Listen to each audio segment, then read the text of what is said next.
Tenemos al gran Miguel Ángel Martínez del Amor, que nos va a dar su segunda charla del ciclo que nos está presentando sobre GPU Computing para aprendizaje automático. Y hoy concretamente, pues nos va a hablar de dispersión en redes y de dispersión en datos. Y bueno, y cómo tratar con la dispersión y cómo tratar de hacer máquinas más eficientes cuando los datos con los que se trabajan son dispersos o las estructuras con las que se trabajan tienen muchos valores nulos.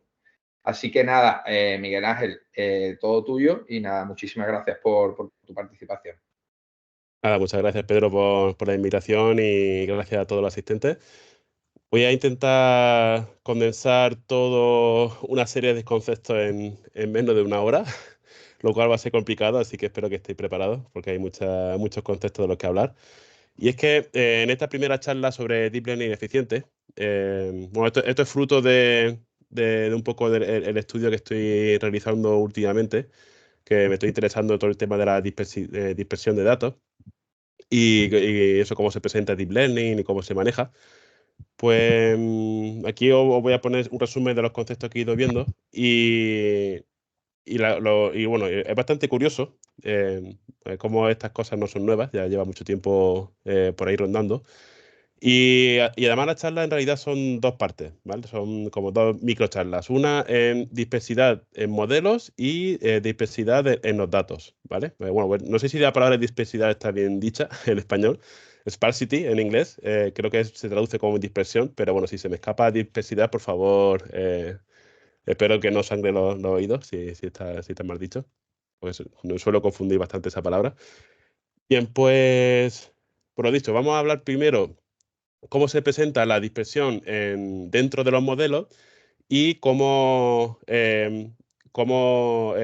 truncar las redes bueno, para hacerlo más eficiente aprovechando esa dispersión de datos que existen dentro de los pesos de los parámetros de los modelos.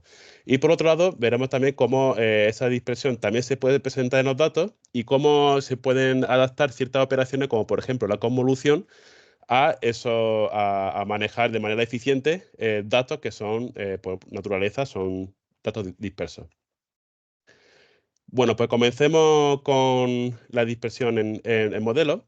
Primero hablemos un poquito sobre cómo han ido aumentando bueno, el tamaño de los modelos, ¿no? Estamos hablando del mundo del deep learning, donde pues, las redes son cada vez más profundas, son cada vez más grandes. Y viendo aquí, por ejemplo, esta diapositiva, bueno, esta imagen de 2020, esto sería el número de operaciones de multiplicación y suma, ¿vale? Que son básicamente las operaciones que se utilizan para implementar redes neuronales, como ya comenté en la charla anterior, multiplicación de matrices, básicamente. Pues los modelos, conforme se han ido presentando, pues cada vez requieren más operaciones, también más parámetros, y, y así también están consiguiendo pues un mayor rendimiento. Se puede ver cómo existe una tendencia entre que conforme más parámetros, pues mejor rendimiento. No siempre es así, hay que llevar cuidado porque más parámetros, si no se hace bien, pues es más overfitting, pero sí que se ve esa tendencia. Por supuesto, donde más se ve son en los modelos de lenguaje. Estamos viendo que bueno, la gran aceleración que está habiendo en ese mundillo. Por ejemplo, en 2021 que se presentó GPT-3 con 175 billones de parámetros, billones anglosajones, ¿vale? Estos son miles de millones. Y, y bueno, también estamos viendo cómo la memoria de las tarjetas gráficas pues, ha ido incrementándose, pero tampoco es demasiado. O sea, estamos ahora mismo con 80 gigas, aunque bueno, la H100, la que he comentado antes, bueno, el modelo anterior, tiene 96 gigas y la tarjeta B100, la Blackwell, que es la nueva arquitectura que ha presentado Nvidia hace un mes, pues se rumorea que tendrá unos 160, 150 gigas, no estoy seguro, por ahí 190 gigas. Pero bueno, estamos viendo que el incremento de la memoria de la tarjeta gráfica no es tampoco drástico, pero el incremento de del tamaño de los modelos sí que es bastante grande, como GPT-4, que tiene 1,8 trillones de parámetros. Fijaros que aquí la figura está en escala logarítmica. Así que, bueno, pues los modelos van escalando, la memoria de la tarjeta gráfica para hospedar esos modelos no tanto. Así que hay que hacer ciertos trucos para encajar esos modelos en la tarjeta gráfica. En la siguiente charla prepararé también unas diapositivas para hablaros de cómo se hace el entrenamiento distribuido con varias tarjetas gráficas, porque las técnicas que voy a hablar ahora normalmente tampoco son suficientes como para poder encajar un modelo como GPT-4 en una sola tarjeta gráfica. Pero esta diapositiva espero que valga para que veáis que los modelos van incrementando en tamaño y por tanto necesitamos de alguna forma optimizarlo para que quepan en al menos una tarjeta gráfica. Y una forma de hacerlo es con el truncado de redes neuronales. ¿Ven?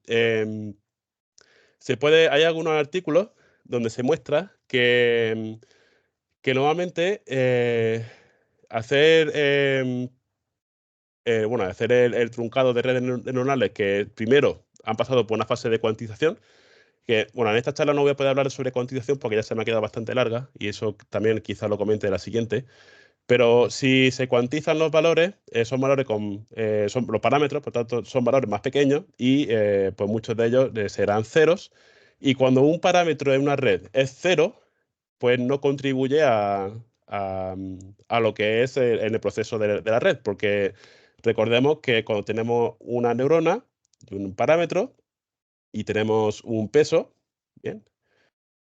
Si este peso es cero, el valor que entre por aquí, pues a ser multiplicado, pues nada, ¿no? Entonces no estaría contribuyendo nada a esa neurona y por tanto se podría eliminar de cierto modo. Es decir, evitar hacer esa multiplicación, por un lado, por tanto estaríamos ahorrándonos una operación, que cuando estamos hablando de una red pequeñita no pasa nada, pero cuando estamos hablando de trillones de parámetros, pues si podemos evitarnos esas multiplicaciones por cero, pues mejor. Y también, si conseguimos no tener que representar esos pesos que son cero en la memoria de la tarjeta gráfica, pues estaríamos ahorrando espacio. Por ejemplo, esto sería una red pequeñita, ¿vale? Un ejemplo. Y la idea es que si truncamos aquellos parámetros que sean cero, pues se nos podría crear una red pues, mucho más simple de este modo. Así que, pues lo dicho, almacenar esa red pues necesitaría menos memoria y el número de operaciones que habría que realizar pues sería bastante menor. Hay un artículo de 2015 en el que demostraron que algunas redes neuronales podemos eliminar cerca del 90% de los pesos sin afectar al rendimiento de la red. Es curioso. Ahora os comentaré un poco cuál sería ese proceso. Y el mundillo de truncar redes neuronales dispersas, pues no es algo nuevo. Ya empezó por el final del año 80 en un paper de Jan LeCun, que es Optimal Brain Damage, y desde entonces se han ido estudiando y podemos ver que a partir de este punto, de 2015, ha habido una explosión de artículos y cada vez pues, la tendencia sigue creciendo. Entonces es un área que tiene bastante interés y en continua mejora y continua investigación.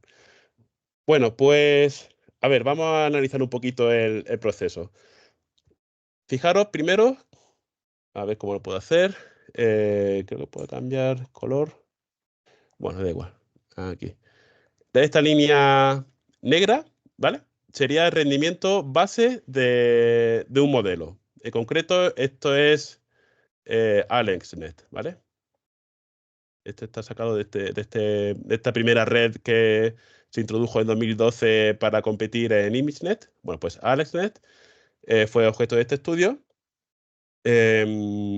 Y bueno, pues dijeron, ¿qué pasaría si yo tomo este modelo y lo entreno? Primero lo entreno, ¿vale? Estamos aquí en este punto, lo entreno y después trunco.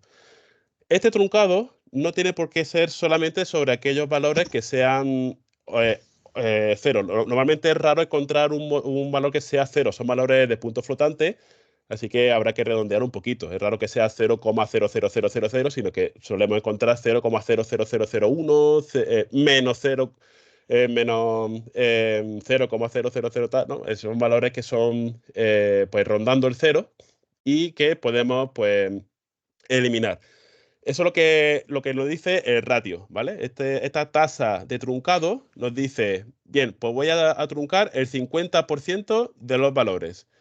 ¿Y qué pasa si el 50% no son cero? Pues lo que estamos haciendo es truncar, estamos eliminando el 50% de los parámetros, ¿vale? En global, y empezamos a eliminar aquellos cuyo valor absoluto se asemeje al cero, ¿vale? Tenemos aquí un parámetro cuyo valor absoluto pues sea cercano al cero. Porque si un valor es negativo, no habría que truncarlo. Si es un valor muy negativo, menos 9 con algo, estaría contribuyendo a la red, pero de una forma negativa. Eso es información que la red necesita para hacer su proceso de inferencia. Así que lo que estamos intentando es aquellos que vayan rondando el cero, tanto por arriba como por abajo, pues truncarlo. Y empezando por el 40%. Fijaros que ya, si yo trunco la red AlexNet después de ser entrenada a 40%, el 40% de los parámetros lo elimino, pues apenas se afectaría el rendimiento. Si yo trunco al 50%, bueno, el rendimiento se ve afectado, pero tampoco mucho, ¿no? Ya empieza la cosa a empeorar conforme vayamos aumentando, 75%, 80%, pues ya aquí, por supuesto, pues el rendimiento de la red pues va cayendo, ¿no? Porque estamos ya eliminando parámetros que aunque son valores pequeños, es decir, estaríamos dejando el 20% de la red y no es suficiente para hacer la diferencia para la que fue entrenada.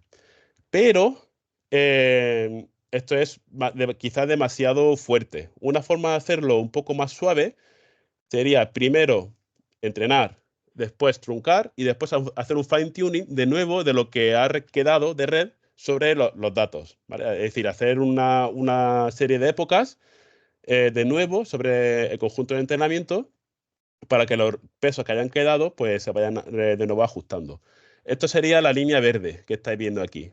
Fijaros que más o menos 50% se quedaría más o menos igual, pero la cosa mejora porque conforme vamos aumentando el ratio, hasta el 80% nos vemos caída del rendimiento y luego ya a partir del 80% es cuando vemos esa caída del rendimiento. Es decir, que gracias a eso podemos hacer un 80% de truncado sin afectar al rendimiento.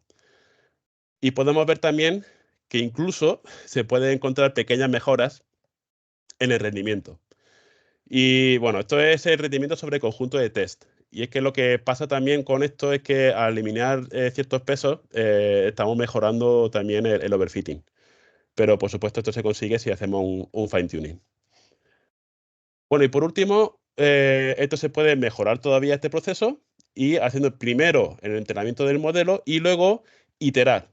Hacer pequeños truncados, pequeños pasitos de truncado, más fine tuning, de nuevo truncar un poquito más, fine tuning, y así iterativamente hasta alcanzar la tasa deseada. Por ejemplo, haciendo eso, podemos llegar a truncar el 90%, repito, en pequeños pasitos, hasta el 90% sin ver un empeoramiento de rendimiento. ¿Vale? Entonces, bueno, pues este sería un proceso genérico que son lo que implementan una serie de librerías que comentaré a continuación y bueno, que funciona bastante bien. No sé si tenéis cualquier duda o cualquier pregunta. Ya sabéis que podéis habilitar el micrófono, levantar la mano, escribir en el chat. Intentaré resolverlo. Bueno, pues si no hay preguntas, o si no, escribirla por el chat y ahora responderé. Voy a pasar hacia adelante. Bueno, pues usando este proceso podemos ver como, por ejemplo, AlexNet de 61 millones de parámetros lo podemos dejar en 6,7, es decir, una reducción de 9%, y se reduce un 3x el número de operaciones necesarias para hacer inferencias sobre esa red. Lo mismo podemos ver con modelos como VGG, ResNet 50, etcétera, etcétera. Entonces, bueno, pues este proceso reduce bastante estas redes convolucionales y bueno, y también veremos que no afecta demasiado al rendimiento. Bien, pues, ¿cómo podemos hacer ese truncado? Porque, ¿por dónde empezamos, no? Y cuál sería la mejor forma de truncar. He comentado que son parámetros independientes lo que podemos ir eliminando, pero mucho cuidado con ello, porque si yo tengo, normalmente los patrones de dispersión son de esta forma, es un patrón irregular, donde los rojos son los valores que se quedan y los blancos son valores nulos o cercanos al cero. Y bueno, si yo hago un truncado de esta forma en el que yo elimino los valores, pues estos valores independientes, ¿vale? Esto de aquí, todo esto lo elimino, pues por supuesto vamos a conseguir una mejor comprensión del modelo, pero digamos, sin afectar al rendimiento, porque los parámetros que se quedan son realmente los que están contribuyendo al modelo, pero la eficiencia se ve drásticamente afectada, porque esto es muy difícil de paralelizar. Es verdad que existen muchas librerías para trabajar con matrices dispersas, pero esas librerías funcionan bien cuando encontramos un factor de dispersión del 70-90%. Es decir, que el 70% de los valores son ceros. Y aún así tampoco son realmente totalmente eficientes comparado a hacer, bueno, pues multiplicar matrices de manera densa. Es decir, una matriz tal cual, pues la multiplico, ¿no? Entonces, ese algoritmo es mucho más eficiente en GPU que trabajar con matrices comprimidas. Además, hay que llevar cuidado que a la hora de comprimir matrices también tenemos que meter un pequeño sobrecargo porque hay que apuntar los valores que se quedan y la coordenada donde estaba ese valor. Hay que tener que apuntarla para saber a qué parámetro se refiere. Entonces, bueno, hacer el truncado fine grain, ¿vale? De grano fino, pues tiene esa contraparte de que es poco eficiente, pero tiene más compresión y no se ve afectada el rendimiento final. Luego existe el truncado estructurado o basado en patrones, que es un punto intermedio en el que sí que vamos truncando, pero ya no los valores independientes, los que son realmente cero, sino que esa eliminación de valores sigue un patrón, ¿vale? Y es un patrón que es estructurado y que bueno, se puede sacar provecho de él porque es fácil de implementar. Eso ahora lo comentaré con los Tensor Cores de las GPUs, que son los que implementan ese tipo de dispersión. Y esto lo que hace es que, bueno, consigue cierto rendimiento, ¿vale? Consigue bastante mejora en la hora de ser implementado, porque ya estamos basándonos en un patrón concreto que podemos paralelizar. Y rendimiento, bueno, normalmente se mantiene o se reduce un poquitillo, pero tampoco se ve demasiado afectado. Luego, podemos ver, voy a ir al punto más a la derecha, ¿vale? Un poco al extremo. Y es que yo puedo truncar un canal completo de la red. Supongamos que estamos en una red convolucional y yo puedo truncar el canal rojo al completo, ¿vale? Que no sé, que todos los parámetros que se encargan del color rojo, fuera. Claro, esto es muy eficiente para ser implementado en GPU porque simplemente me salto ese canal y listo. Y el resto lo hago como estoy trabajando de forma usual. Por tanto, obtenemos una aceleración directa. La compresión que alcanzamos quizás no es la mejor porque es un poco muy drástico y además estamos encajando no solamente en un canal, quizás en los canales que quedan sigue habiendo dispersión y se podría optimizar un poco más. Y por supuesto, pues vamos a ver que el rendimiento va a caer un montón. Pero bueno, es un patrón que también se podría utilizar. Otro patrón sería truncado de kernels. Bueno, estamos trabajando aquí hablando de convolucionales. Neuronas, ¿vale? Yo puedo eliminar neuronas al completo y todos sus pesos. Y por tanto, bueno, pues también conseguiríamos un buen rendimiento porque simplemente lo estamos eliminando ciertas matrices que podemos saltarnos y el resto pues la utilizamos para hacer nuestro proceso usual, ¿vale? De hacer a la hora de hacer inferencia, entrenamiento, etcétera.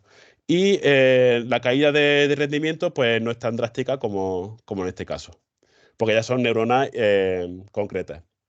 O incluso también al nivel de vectores en los kernels. Yo puedo eliminar una fila completo o una columna, y lo curioso es que si yo elimino esta parte de aquí, lo que me queda es una fila, o si yo elimino esto de aquí, me quedaría una matriz con dos filas, y por tanto podría seguir utilizando esas librerías optimizadas para GPUs que hacen multiplicación de matrices. Lo que pasa es que ahora tendría una fila menos. ¿Vale? Entonces, este tipo de truncado es semejante al estructural, ¿vale? Un truncado estructural. Existe una mayor caída de rendimiento, pero la implementación pues, es mucho más eficiente. Bueno, todo esto en realidad lo estoy sacando también de este curso, que la verdad que lo recomiendo encarecidamente, Efficient ML. Y está bastante bien. Hablan de toda esta parte de la dispersión, de la cuantización, de entrenamiento distribuido, etcétera, etcétera. Y bueno, si a alguien le interesa ese curso y quiere seguirlo, tal, porque bueno, que contacte conmigo, porque también lo estoy siguiendo yo y quizás podemos intercambiar opiniones. Bueno, pues, ¿qué criterio se utiliza para truncar valores? Lo que he comentado antes. em, Bueno, se sabe que los valores cuyo valor absoluto sea más grande, pues son más importantes para la red. Por tanto, aquellos valores cuyo valor absoluto sean menores, más cercanos a cero, son los que se pueden eliminar. Pero si estoy hablando de truncado estructural, no estoy hablando de un solamente un parámetro, sino también de una colección de parámetros. Por ejemplo, si yo estoy aquí y yo quiero truncar filas, eh, ¿qué fila elimino de esta matriz? ¿Cuál borro? Bueno, pues para eso puedo utilizar la norma LP. Bueno, PSA, pues 1, 2, 3 en adelante. ¿De acuerdo? Entonces, bueno, simplemente sería sumatorio de los parámetros elevado a P, y luego, pues, bueno, dividido, ¿no? La raíz de orden P. Pues, por ejemplo, si yo hago la norma L2 de estos valores de aquí, de esta fila y de esta fila, obtengo estos valores de aquí, raíz de 13, raíz de 26, y como este valor es más pequeño, entonces esta es la fila que elimino. ¿De acuerdo? La idea es muy sencilla. Fijaros que tampoco estoy hablando de cosas muy demasiado elaboradas. Entonces, bueno, la idea es esa, la colección de los parámetros que menos contribuyan al modelo. Y bueno, ¿y cuál es el ratio que yo tengo que utilizar para hacer ese truncado?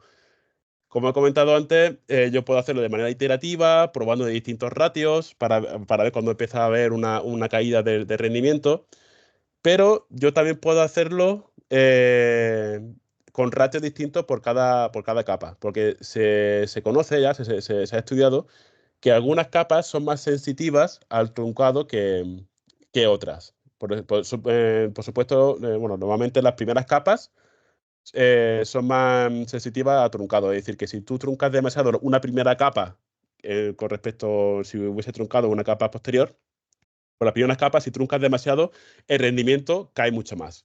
Por ejemplo, aquí podemos ver en esta gráfica la L0, la capa 1, la capa 2, 3, 4 y 5.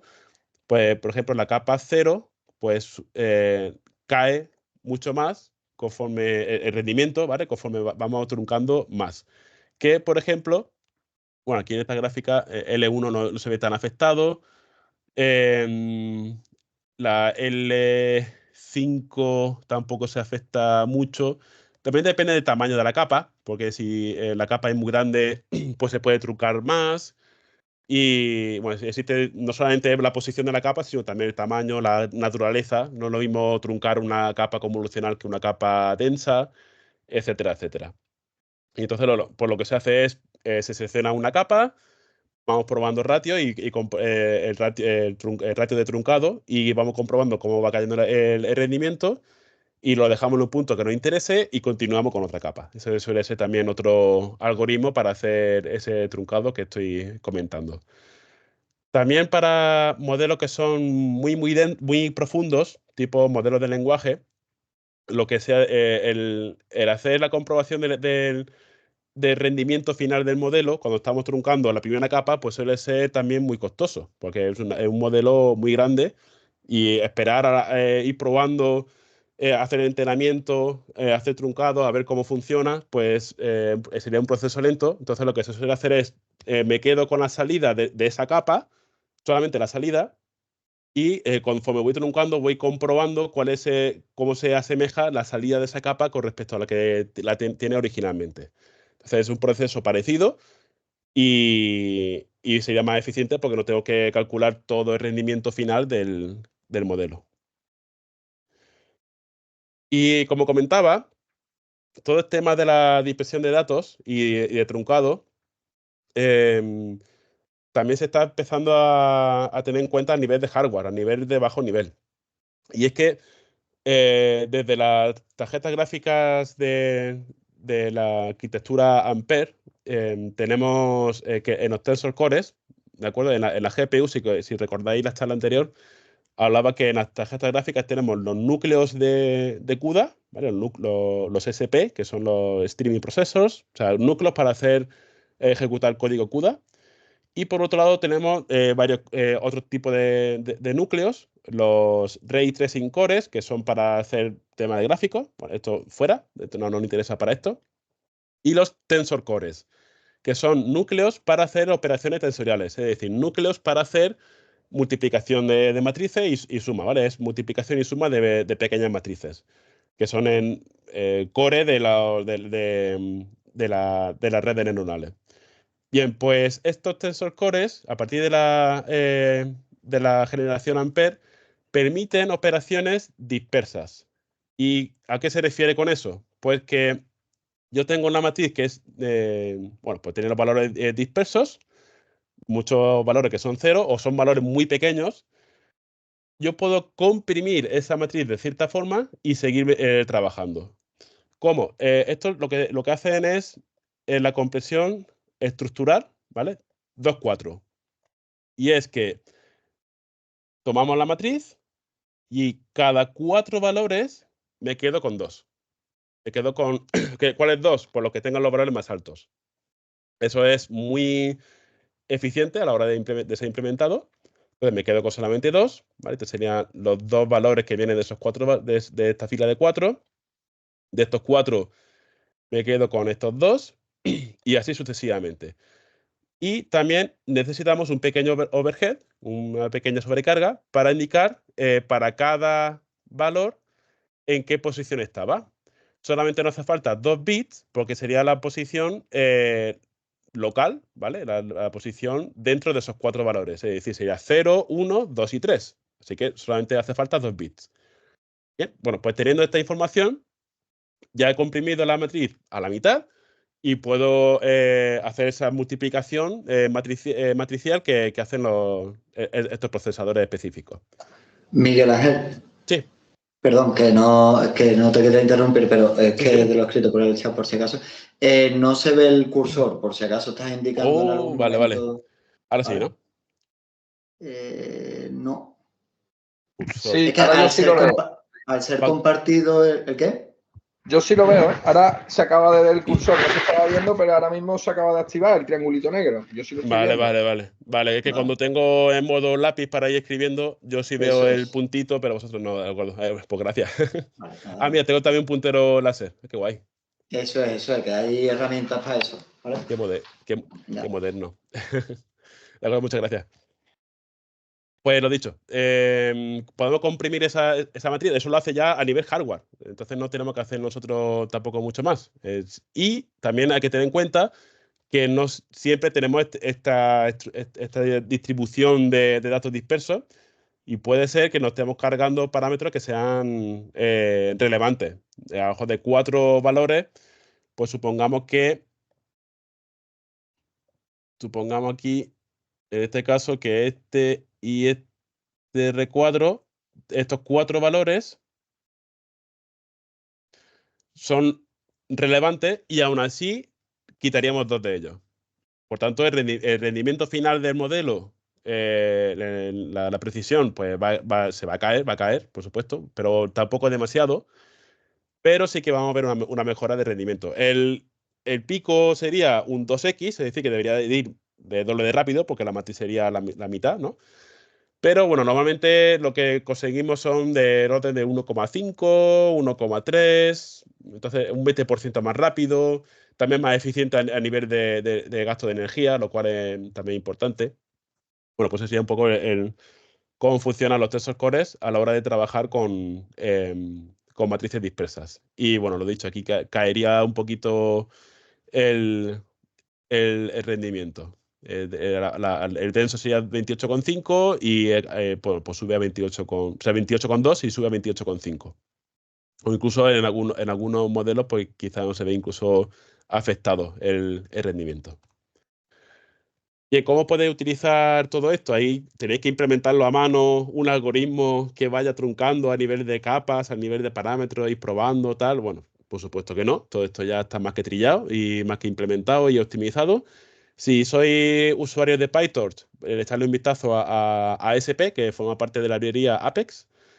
Y bueno, pues esto sería una dispersión automática. Y ya ese bucle que he comentado de ir probando, ir truncando, haciendo fine-tuning, etcétera, pues eso ya lo hace automáticamente. Si soy usuario de TensorFlow y Keras, pues este módulo, TensorFlow Model Optimization. Aquí he encontrado un ejemplo de cómo se utiliza y también para hacer uso de esta dispersión 2.4 que utilizan los Tensor Cores de NVIDIA. Y si ya también si sois usuario de JAX o de Flux, pues también tenéis librerías para ello.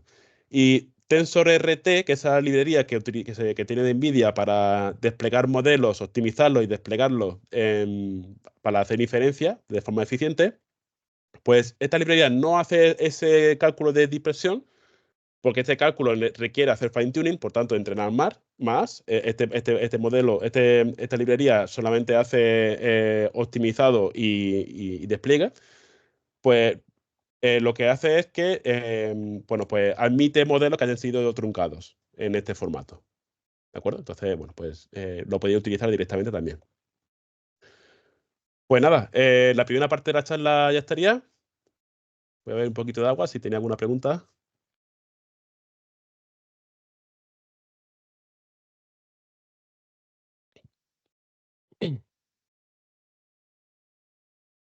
Si no, pues continúa.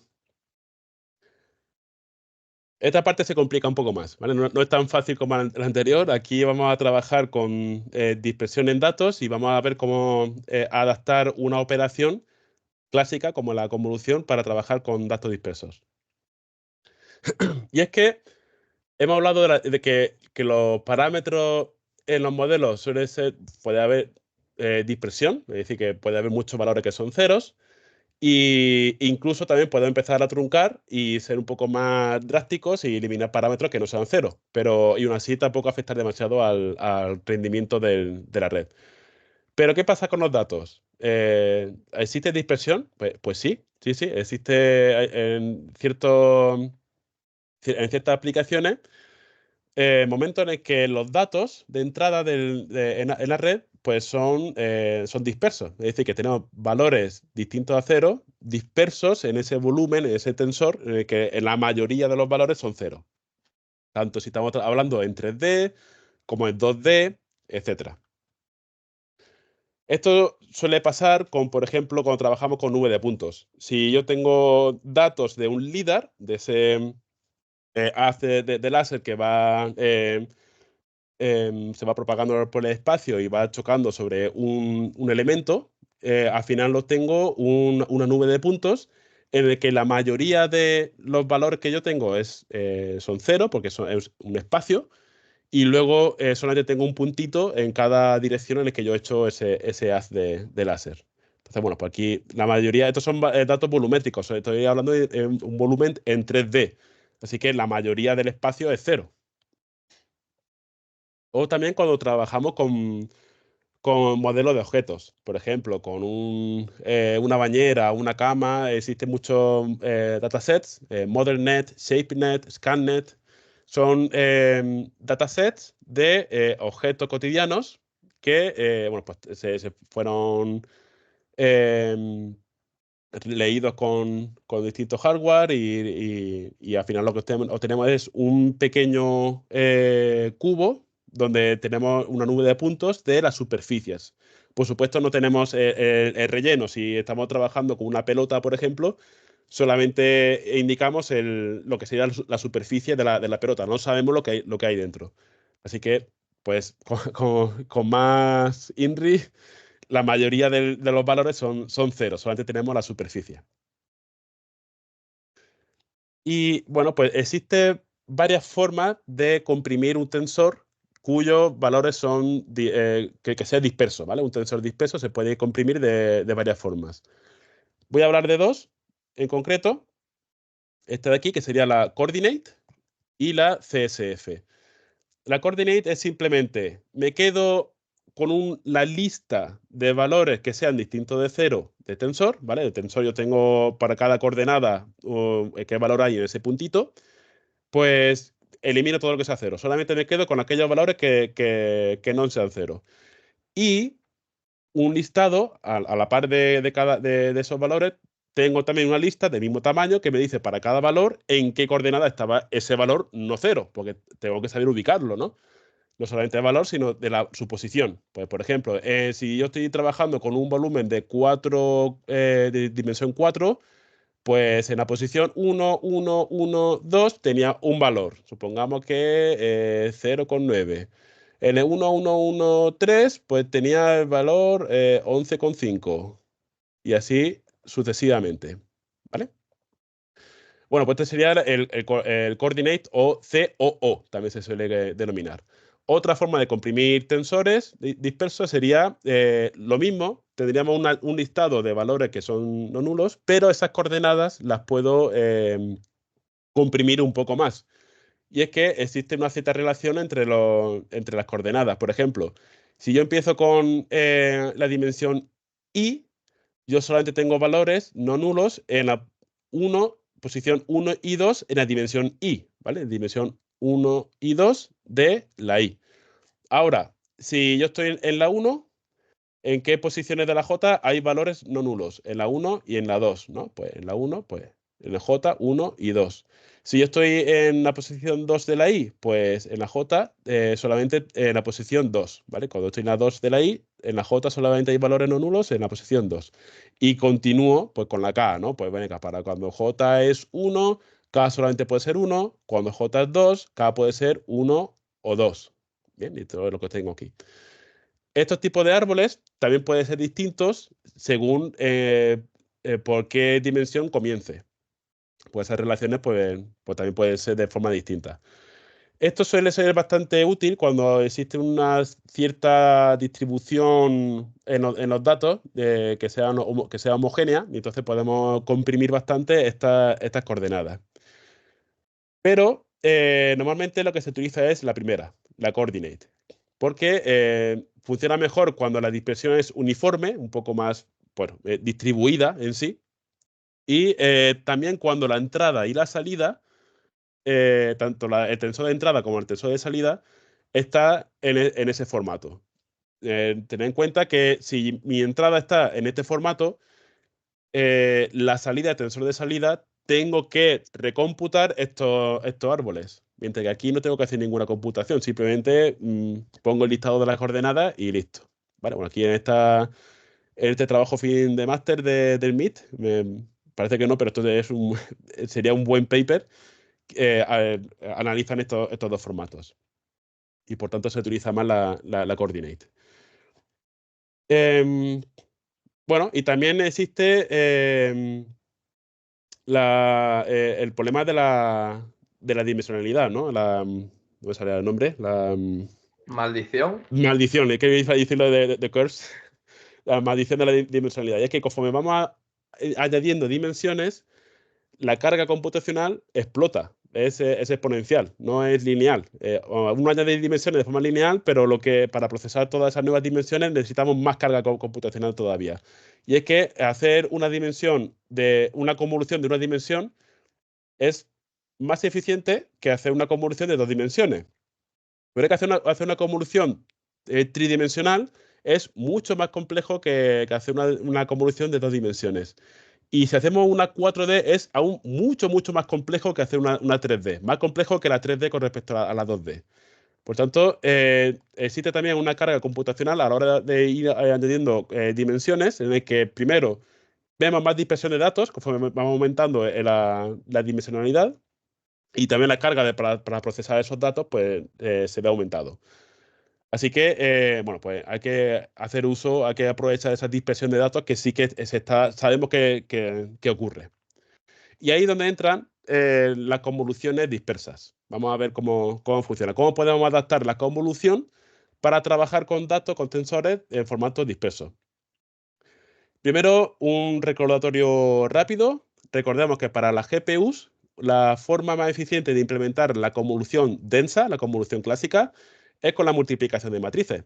Y es que yo tengo una matriz A, una matriz B y una matriz de salida C. Si yo multiplico A por B, yo lo puedo paralelizar de tal manera que asigno un hilo a cada valor de salida, y esos hilos cooperan para que este hilo de aquí pues trabaja con esta fila y esta columna en paralelo, que el resto de hilos pues va trabajando con filas y columnas. Por supuesto, esto hay forma de optimizarlo. Este hilo no trabaja con la fila completo, sino con un subbloque. Eso ya lo comenté el otro día, no quiero pararme mucho más. Y existe pues varias librerías para hacerlo. Kublas a nivel de usuario, en el que no tiene que implementar nada, o Qtlas para trabajar a nivel de GPU, para dentro de vuestros kernels utilizar sus rutinas para hacer este tipo de cálculos tensoriales.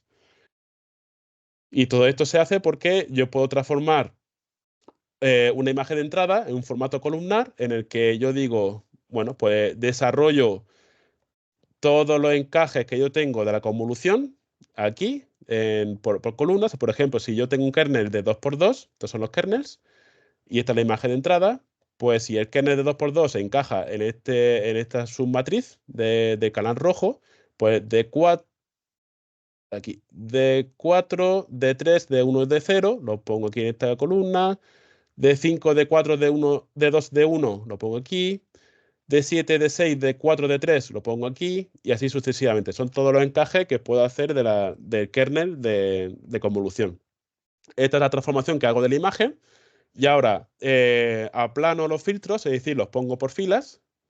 Estos son los dos filtros que yo tengo para aplicar la convolución. Y simplemente tomo esta matriz, tomo esta otra matriz, multiplico, y la salida es la convolución directamente. Hay que tener en cuenta que, a ver si esto lo dibujo yo bien. Si yo tengo la imagen de entrada y yo tengo un pequeño kernel, ¿vale? Cuando yo encajo en estos valores, supongamos que son de 3×3. Disculpad porque lo estoy haciendo con el ratón. Aún no sé cómo utilizar el iPad para hacer esto, porque no me permite dibujar en el PowerPoint dentro de Teams. Pues primero tomo este valor, multiplico por este valor del kernel, ¿de acuerdo? Entonces son multiplicaciones de este valor con este valor con este, y así sucesivamente, ¿vale? Multiplico, 1 a 1, y todos esos valores parciales finalmente los sumo, ¿vale? Entonces hay una primera fase de multiplicación y una segunda fase de suma, ¿vale? De adición en inglés.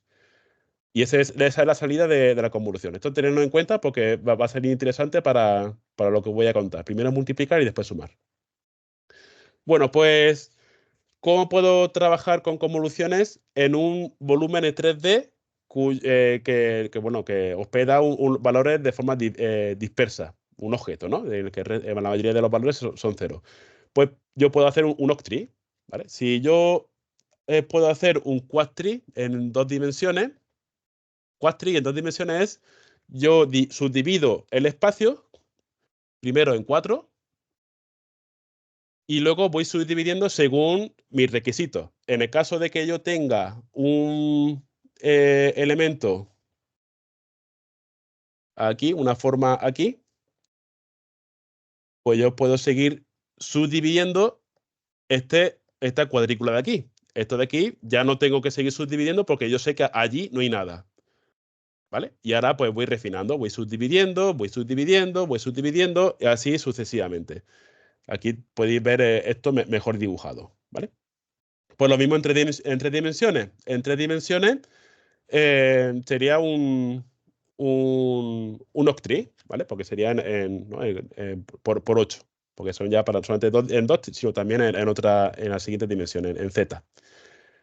Bueno, pues si yo hago eso, yo en esa subdivisión lo que yo puedo hacer es subdivido todo, hago el octree del volumen y ahora solamente hago convolución sobre los elementos de ese árbol, sobre las hojas de ese árbol que yo estoy construyendo, de ese octree. ¿De acuerdo? Entonces, todo este espacio de aquí que yo me he saltado al hacer un octree, este espacio no lo he subdividido, así que todos esos valores no tengo que aplicar convolución. Esto es menos alto. Solamente aplico convolución en aquellos valores, en aquellas posiciones donde he encontrado que hay valores. Vale, no sé si se entiende la idea. Sí. Vale. Al final es muy sencillo. La implementación no tanto, pero la idea es sencilla. Bueno, pues esto lo podemos mejorar todavía. Podemos hacerlo aún más eficiente. Y es que hay que tener en cuenta que cuando estoy hablando de que conforme voy aumentando las dimensiones, los datos suelen ser dispersos. ¿Y esto por qué? ¿Por qué sucede eso? Y es que normalmente en la naturaleza tenemos lo que se llama una dispersión submanifold. Esto es un concepto que viene de la topología, que yo tampoco entiendo demasiado de eso, pero sí que os puedo comentar que normalmente tenemos una dimensión de menos dimensión, o sea, una dimensión más pequeña dentro de nuestro espacio. Por ejemplo, en un volumen en 3D, yo tengo datos distribuidos en 2D, una superficie. ¿Vale? Una superficie es 2D, pero lo tengo dentro de un volumen en 3D, porque esa superficie se va moviendo a lo largo de la dimensión, de la otra dimensión. Por tanto, necesito que sea 3D para poder representar esta esquina, pero son superficies. O en 2 dimensiones, si yo pongo una línea, pues en 2 dimensiones esa línea es unidimensional, pero se va moviendo a lo largo del 2D. Así que por culpa de esto tenemos esa gran dispersión, porque luego hay muchos huecos, no todos los valores de esas 3 dimensiones contiene valores reales, es espacio vacío, ¿no? Y eso por un lado, y por otro lado, cuando aplicamos la convolución, vemos que hay una dilatación de los valores. ¿A qué me refiero? Bien, supongamos que está la entrada, ¿vale? Vamos a pensar en 2 dimensiones.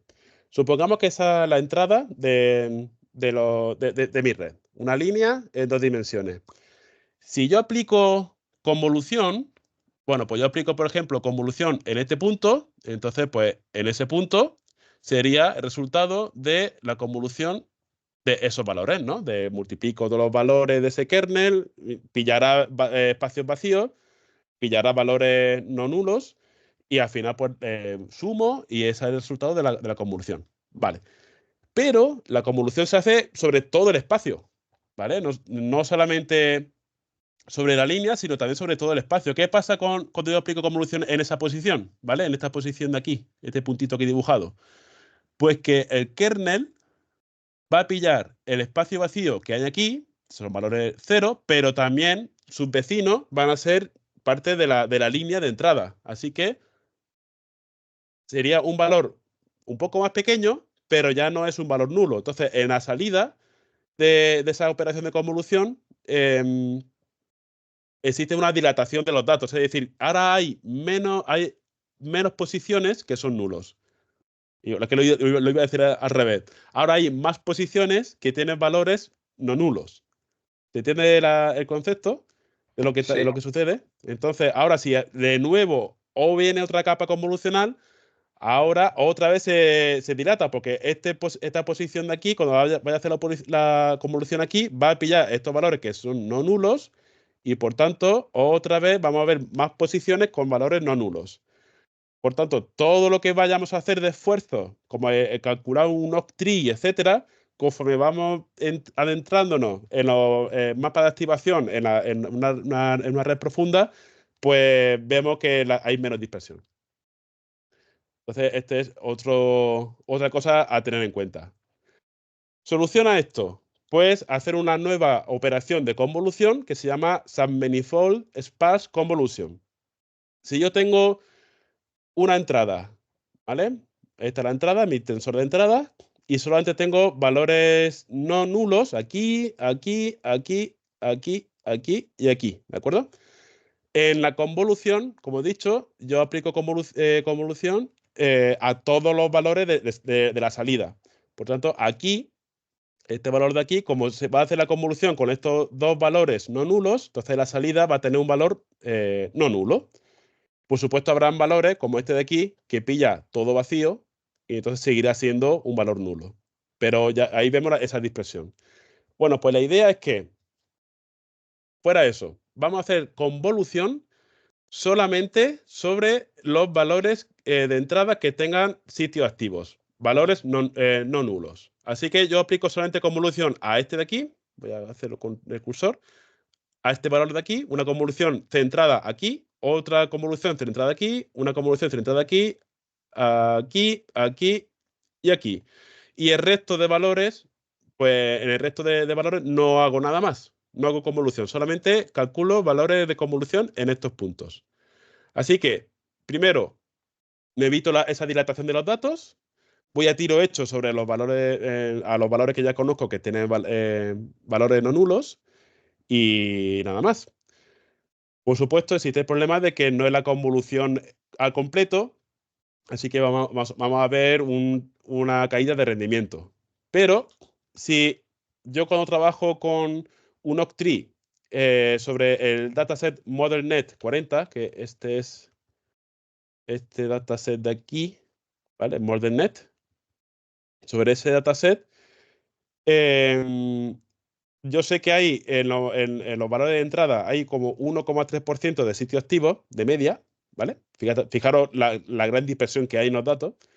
Pues haciendo un Octree estoy haciendo un 35% de las operaciones con respecto a si hago una convolución sobre todo.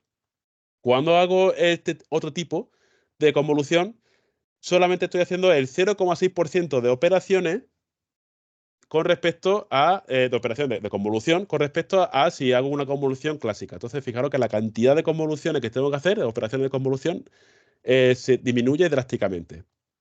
Y la caída de rendimiento es de un 2%. Así que, bueno, es un precio a pagar, pero tampoco nos sale demasiado caro. Bueno, ¿y esto cómo se hace? Vamos a tiro hecho, porque me estoy quedando sin tiempo. Pero ya queda poquito, ahora solamente viene lo más complejo. Bueno, pues, ¿cómo se implementa esto en GPUs? Existen varias librerías. Una de ellas, la más conocida, es Minkowski, que es una librería bueno, que de momento la mantiene NVIDIA, aunque hace ya años que no actualizan, porque han salido otras nuevas. Pues primero, lo que hace es cuantizar el espacio. Yo le meto una nube de puntos y cuantiza el espacio. Es decir, tengo unas coordenadas con números enteros, porque la nube de puntos puede ser en coordenadas con números reales. Estas son las características que yo tenga. Por ejemplo, si son valores con color, pues 3, ¿no? Por cada puntito, el color. Y también puedo tener una etiqueta. Si la entrada es algo que viene etiquetado de todos estos puntos corresponden a una silla o estos puntos corresponden a una mesa, etcétera, etcétera, pues también tengo que indicar la etiqueta que tenga ese punto. Pero esa es la idea. De esta nube de puntos, cuantizo. Esto es un paso obligatorio. Y existe un algoritmo para hacer eso. No voy a detenerme, pero bueno, esa es la idea. Bien, y ahora la cosa es, si mi tensor de entrada tiene esta forma, una serie de coordenadas y una serie de características, y yo tengo estos kernels de convolución, y voy a hacerlo de tipo Submanifold Sparse Convolution, muy bien, ¿cómo sé para este punto, cuando vaya a hacer una convolución sobre este punto, cómo sé cuáles son sus vecinos? Ahora tengo que buscar sus vecinos en esta coordenada. Ese es el gran problema que hay. Y luego, cuando hago esto, ¿en qué posiciones de salida tengo que escribir? Pues la idea de Minkowski es, primero, precalcular unos mapas de kernel o kernel maps. Y eso es lo que hace lo siguiente. Ahora voy a romper estos kernels. Me voy a quedar solamente con los parámetros, ¿vale? El primer valor, el segundo valor, el tercer valor, todo eso ahora va de forma independiente. Así que voy a trabajar al nivel de parámetro. Así que el parámetro W1, tanto de este kernel como de este kernel, supongamos que tengo 5, pues tengo 5, ¿no? 5 parámetros, 1, ¿vale? Para que tener en cuenta. Bien, pues voy a precalcular, antes de hacer nada, a qué valores va a afectar. ¿A qué valores afecta? Porque si yo tengo este volumen de aquí, una línea aquí, cuando yo hago una convolución sobre este punto, aquí afecta W1. Da igual que sea el kernel 1 que sea el kernel 5. La convolución al final es la misma, ¿no? Lo que, a nivel espacial. Entonces, cuando el parámetro 1 va a afectar a este punto de aquí, quizás este parámetro 1 nunca va a tocar este punto de aquí, porque no vamos a hacer operaciones de convolución sobre esta área, porque aquí no hay valores activos. Entonces, aquí estos valores nunca van a ser afectados por este parámetro 1. Así que hay que precalcular a qué puntos toca y a dónde tiene que contribuir, a qué valores va a contribuir.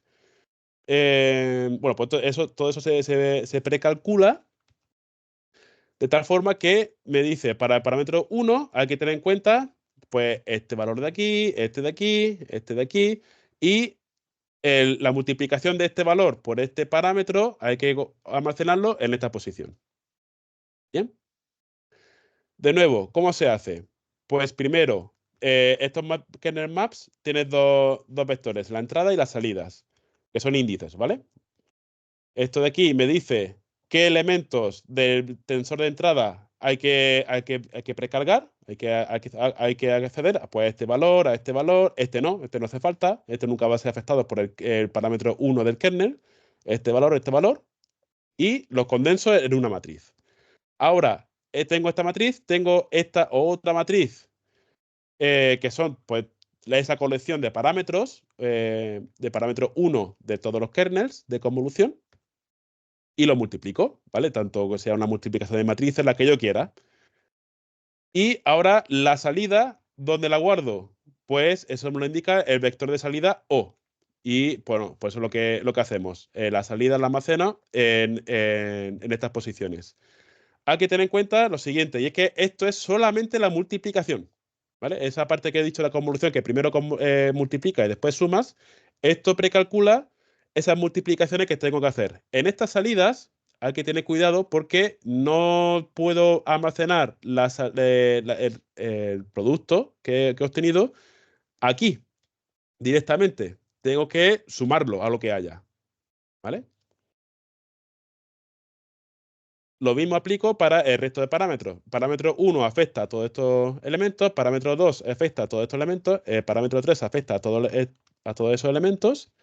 Bien, entonces calculo esas multiplicaciones, almaceno los valores. Ahora, para el parámetro W2, esto lo podría hacer en paralelo, porque son multiplicaciones, carga de datos, multiplicación y almacenamiento de la salida. Pues esto se lo puedo hacer en paralelo, pero con cuidado porque si esto de aquí va a almacenar el resultado, porque esa suma final que hay que hacer, ¿no? Que va a guardar valores en las mismas posiciones, puede haber conflictos, así que hay que hacer esa suma de manera controlada. Bien, y conforme más parámetros, pues esos choques pueden ser mayores. Así que, bueno, pues Minkowski fue un primer framework ya del año 2019, que es bastante eficiente, va bastante bien, pero han surgido nuevos frameworks que son más eficientes, como SPConf, que, bueno, la versión 2 es de 2022, y TorchSparse, que quizás es la que mejor está resultando, de 2022, y la última es del año pasado. Y bueno, aquí podéis ver, por ejemplo, si la referencia es TorchSparse++, pues podemos ver como Minkowski, pues si este es 1, pues es un 34%, y las versiones anteriores de Torch Sparse pues también es menos eficiente. Entonces, bueno, mejora la eficiencia. ¿Cómo? Pues una idea inicial que hacen es, fijaros que cada parámetro puede afectar a una cantidad de datos distinta. Pues lo que hace es compactar. Por ejemplo, si estos parámetros 2 y 3 afecta a poquitos valores, pues los compacta, ¿vale? Los unifica y entonces la carga computacional es más o menos semejante a, por ejemplo, W1 si va a afectar a muchos datos. Y no solamente eso, esta librería también tiene un generador automático de código GPU, así que adapta esa transformación de datos dispersos, hace esa adaptación dinámica que he comentado de cuáles son los parámetros que más afectan, los que menos, y los va aglutinando para hacer una planificación más eficiente, etcétera, etcétera. Esto, la verdad que el paper no me lo he leído todavía entero, no puedo comentaros qué significa esta parte de aquí, aún no he llegado a eso, pero bueno, se ve bastante fuerte. Pues nada más, aquí ya termino. Simplemente comentaros que todo el tema de la dispersión de los datos, que se encuentra tanto en las redes como en los datos. Existen muchas formas de optimizar. Es un área que está continua evolución, se va optimizando, hay nuevas investigaciones, nuevas librerías. Y todo eso siempre teniendo en cuenta que, que hay que tener que hay que manejar el paralelismo, que no afecte al rendimiento final y que también pues, el hardware también se va adaptando a estos nuevos métodos y luego también van surgiendo nuevos métodos para ello. Pues nada más, comentaros que quedarían 2 charlas más que tenía planificadas, una de introducción a CUDA y otra de la segunda parte de esta charla, que posiblemente la mueva un poco más adelante porque, bueno, por situaciones personales pues me está costando sacar tiempo para trabajar en esto, así que estad atentos porque iremos anunciando las nuevas fechas. Pues nada, si tenéis alguna duda o pregunta.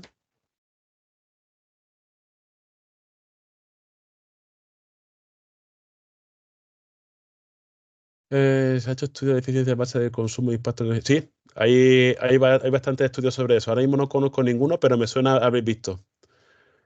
De hecho, en la gráfica que he comentado antes de los tensor cores, hay que hacer un estudio también de rendimiento con watts, con consumo. Se está teniendo en cuenta el tema del consumo, es muy importante. Tiene toda razón. De hecho, ahora los data centers no hablan tanto de rendimiento en sí, sino del consumo, de cuánto están consumiendo. Que ahora mismo el consumo es lo que más importa. Pues hablaremos, Daniel, hablaremos, es un tema muy interesante.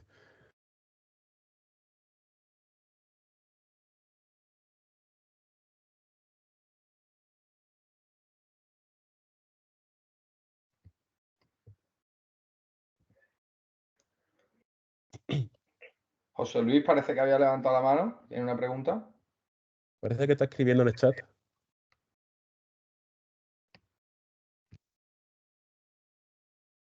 Sí, bueno. Ah, vale, que no fuiste en el micro.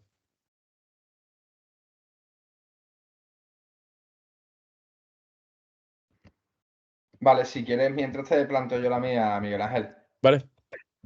No, básicamente me ha encantado, la verdad. Y la última, cuando has estado comentando el problema de los submanifold, ¿no? Y el problema también de la dilatación, me resulta interesante esta forma de atacar la convolución en la que solamente se aplica el kernel sobre datos en posiciones que no sean nulas. Y por tanto, bueno, además de conseguir hacer menos operaciones, también evitamos esa dilatación que se va produciendo a lo largo de las capas. Y entiendo que la dilatación hace que a lo largo de las capas haya cada vez menos valores nulos. Y sin embargo, con esta última técnica, una de las últimas técnicas que has explicado, pues se evitaría la dilatación. Y mi pregunta es, ¿en qué casos es eso útil? Es decir, si sabrías decirme casos de uso en los que aplicar ese tipo de convoluciones es útil y otros casos en los que no, porque claro, me imagino que para determinadas aplicaciones de aprendizaje, por ejemplo, visual, con convoluciones sobre imágenes, Habrá casos en los que la dilatación no nos interese y otros casos en los que sí. No sé si más o menos podías decirme algunos ejemplos de aplicaciones donde pueda tener más sentido que en otros. Sí, sobre todo tiene sentido cuando trabajamos con nubes de puntos o con datos muy dispersos. Sí, sobre imágenes yo creo que no merece la pena, porque al final toda la imagen tiene sentido, a no ser que sea una imagen que haya sido segmentada de alguna forma, o sea, Exactamente, imágenes tipo de MRI, de datos médicos, exactamente. pero en 2 dimensiones no es tan costoso hacer una convolución bidimensional que una convolución tridimensional, en la que tengamos una nube de puntos en un volumen, y ahí sí que hay que evitar, ahorrar en operaciones. Entonces, ahí sí que realmente tiene sentido utilizar, ya al menos todo este mundillo de las convoluciones dispersas la he visto en 3D. Sí, Y en pero 3D no igualmente me uno se suena. podría imaginar que en 2D, por ejemplo, en caso que estemos escaneando, yo qué sé, cosas como un código de barra, cosas como una imagen segmentada, cosas en las que no haya degradado, o eso, imágenes, digamos, que incluso que están en binario, ¿no? Y ese tipo de cosas, me imagino que a pesar de que, bueno, que las convoluciones en 2D no sean tan costosas, pero igualmente se podría tener una mejora de eficiencia en casos particulares donde las imágenes pues correspondan con cosas que no tengan degradados y ese tipo de cosas, ¿no? Digo yo. Sí, pero vamos, yo creo que como al final la convolución 2D no es tan, o sea, es más barata que la 3D, bueno, como al final sí que tienen una afecta al rendimiento al hacer eso, pues te la ahorras. Pero vamos, No, sí, pero tiene sentido porque pero en lo, el puede, 3D, lo puede hacer, lo puede hacer. Yo creo que recuerdo que en Minkowski creo que sí habían capas para convolución 2D de tipo disperso. sí, de todas maneras tiene sentido que en el 3D, cuando estás capturando una nube de puntos, por ejemplo, que lo has hecho con láser y tal, pues ahí realmente es como si todo estuviera segmentado. O sea, no hay esos degradados que sí encontramos en las imágenes cuando estamos intentando capturar cosas Claro. tridimensionales en 2D, donde sí aparecen los degradados de manera más natural. Es verdad que en el 3D, pues tendría más sentido trabajar con esa técnica. Claro, también recuerda que esto puede afectar un poco al. Tú lo comentaste, todo el tema de la Graph Neural Network, los campos, ¿cómo se decía? Bueno, me lo puedes refrescar. ¿Cómo afecta a lo largo de las capas? Como un punto puede ver también vecinos que estén más alejados. Claro, sí, cómo puede transmitir la información a larga distancia y hace que la relación entre los puntos no tenga por qué ser local, sino que pueda ser a larga distancia Claro, cuando tienes capas suficientes. se puede romper un poco cuando trabajan con sus manifold. Sí, claro. Al final lo propaga solamente a través de la superficie, pero no puede saltar de una parte de la superficie a otra porque entre O sea, medias que sería no difícil hace cálculo. relacionar quizás objetos que estén distantes y que estén separados por valores nulos, ese tipo de cosas. Exactamente, esto sería para objetos únicos. Sí. Ujú.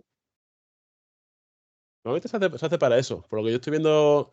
Es que toda esta parte de las convoluciones dispersas es lo que estuve haciendo en la ayuda de recodificación que hice aquí en Alemania. Que me metí a trabajar en eso y vi que esta gente lo utilizaba sobre todo para hacer clasificación de objetos o incluso para completar escenas 3D. Tengo una habitación y ahora la quiero completar. Y claro, son cosas un poco más locales. No tanto como te paso una habitación y ahora dime que lo que hay en sí a nivel como cómputo global. Ujú. Sino que el procesamiento de la información es más local, a nivel de objetos o datos que están muy cercanos entre sí. Ujú. No sé si más o menos responde. Sí, sí, sí, sí, muchas gracias, Miguel Ángel. Ah, hombre.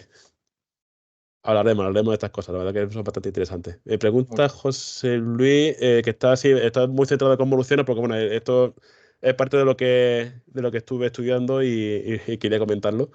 Pero es muy buena pregunta. Si también hay también optimización de este tipo sobre datos dispersos, como se ha adaptado a la convolución, hay otro tipo de capas o de redes que también se hayan adaptado a datos dispersos. Pues no me suena. Esto es una parte que yo también propuse hacer. Ver también cómo se podría hacer con capas de autoatención, tipo también tipo Transformers, si tiene sentido ahí, que es lo que habría que hacer un análisis un poco más profundo de qué es lo que sucede cuando aplica este tipo de capas a datos dispersos. Pero, por ejemplo, en la plataforma Minkowski, que fue la que llegué a trabajar, que esto, una curiosidad, empecé a analizar Minkowski, hice profiling, análisis de rendimiento a nivel GPU, tal, de los kernels, etcétera. Y cuando hice la charla sobre el grupo, me dijeron, ¿le has hecho un vistazo al Torch Sparse? Y, vamos, todas las ideas que ella tenía de mejora, lo hacían ya en Torch Sparse y mejor todavía. Y eso salió a mitad de mi estancia. Así que el trabajar en este mundillo, como no corres, te comen. Pero sí, en Minkowski sí que vi que, por ejemplo, las capas densas también, pero yo creo que están adaptadas para trabajar con los tensores comprimidos, pero no están adaptados de esa forma, como se adapta la convolución. Pero sí que propuse esa idea de analizar también otro tipo de capas o otro tipo de redes, cómo adaptarlas para trabajar con datos dispersos. Pero muy buena pregunta. Yo creo que está muy relacionado también con la forma de representación que estemos utilizando para los datos de entrada. Es decir, por ejemplo, si nosotros estamos trabajando con imágenes que no han sido preprocesadas, pues es habitual que cuando tú capturas una imagen haya muchos valores nulos, porque el objeto que tú estás viendo está en una región concreta de la imagen. De igual forma, si estamos trabajando con un volumen, es muy natural que haya muchos valores nulos, por esto que hemos dicho de los submanifolds de la naturaleza. Pero, por ejemplo, cuando yo me imagino trabajar con capas de atención, hay que pensar que los datos de entrada son vectores que representan palabras y que ya han sido, digamos, proyectados de una manera eficiente en un espacio de representación. Eso significa que a priori los vectores que representan, por ejemplo, las palabras, en el caso, por ejemplo, de un transformer, no van a tener muchos valores nulos, porque cuando hemos hecho el proceso previo de obtener los vectores que representan a las palabras, ya nos hemos encargado de trabajar con estructuras compactas y densas y que son capaces de aprovechar bien el espacio vectorial en el que se encuentran. Entonces, creo que ahí no es tan evidente o tan Sí, directo la aplicación de estas no es cosas. no es tan directo, pero se hace, porque hay ciertos tokens que tienen menos relevancia que otros y los puedes truncar. Claro, Entonces, y al a lo final mejor incluso también. puedes trabajar con representaciones vectoriales más dispersas para tokens que son menos habituales y ese tipo de cosas, y ahí sí podría funcionar también. Exacto, Pero es verdad ahí que sí no he se ve escuchado yo tan algo. directo. Sí. ¿Perdón? Que no, que es verdad que no se ve tan directo. Cuando uno ve una Mm. imagen que tiene muchos valores nulos o un modelo tridimensional, ya en otras aplicaciones, como por ejemplo, no sé, a lo mejor una feedforward que esté aplicándose sobre vectores que representan objetos, pues habría que pensar también en qué dispersión tiene la representación de los objetos de entrada. Exacto. La verdad que es un tema súper chulo, vaya. Muy interesante. El curso Efficient ML os lo recomiendo encarecidamente. Ya os digo que lo estoy siguiendo poco a poco y si alguien no se anima a seguirlo, que me comente y también vamos hablando. Que uno se anima más si va también, si no va solo. Es que está todos los vídeos de YouTube, el código, todo está en abierto.